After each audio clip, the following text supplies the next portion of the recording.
ফারিয়া বৌমা, জি আম্মা। আমরা একটু মার্কেটে যাচ্ছি, রান্নাগুলো শেষ করে রেখো। আচ্ছা আম্মা, ঠিক আছে।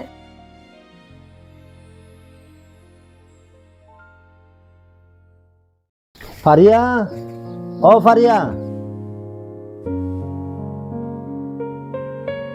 আরে আব্বা, তুমি কোন সময় আইছো? তোমার শ্বশুর শাশুড়ি কো? আব্বা, ওরা তো মার্কেট করতে গেছে, কালকে নাকি কোথায় বেড়াতে যাবে। ফারিয়া, অনেকদিন পরে তোমারে দেখলাম মায়া। আয়ো একটু তোমার লিয়া গরব হয়ে একটু কথা কই।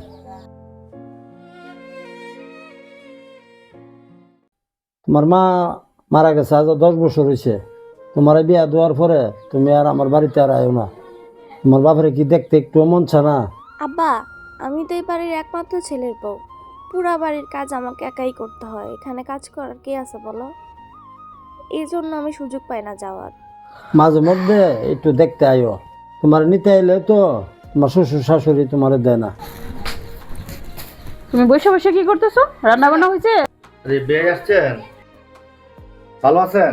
আলহামদুলিল্লাহ ভাই, আমি ভালো আছি। আপনারা ভালো আছেন? বেয়ে ফট করে চলে আসলেন, কিছু না বলে। ফোন দিয়ে তো বলতে পারতেন, আমরা কিছু ব্যবস্থা করে রাখতাম। না না ভাই, কি ব্যবস্থা করে রাখবেন? আইছিলাম মেয়েটারে দেখতাম। আরে বেয়ে কি যে বলেন, আপনি মেয়েরে দেখতে আসতে হবে না? ফারিয়া রান্না করছো? আম্মা, আব্বা আসছিল তো, আপনারা যাওয়ার সাথে সাথে চলে আসছে, এই জন্য ভুলে গেছি রান্না করতে। বাবা আসলে কি বসে থাকা লাগবে? তুমি যাও, তুমি গিয়ে রান্না করো, আমরা গল্প করতেছি তোমার বাবার সাথে। মা যাও, রান্না করতে যাও। হ্যাঁ বাবা, যাইতাছি। সমাগমা নাই, রাত বাজে 9টা, এখন এসে বসে আছে। মেজাজটা যে একটা গরম হইতেছে।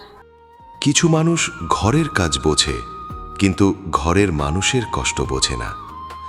যে মেয়েটা নিজের সব ছেড়ে এসেছে, তার চোখে যদি এক ফোঁটা স্বস্তিও না থাকে, তাহলে সেই ঘরটা আসলে ঘর না, একটা নীরব কারাগার।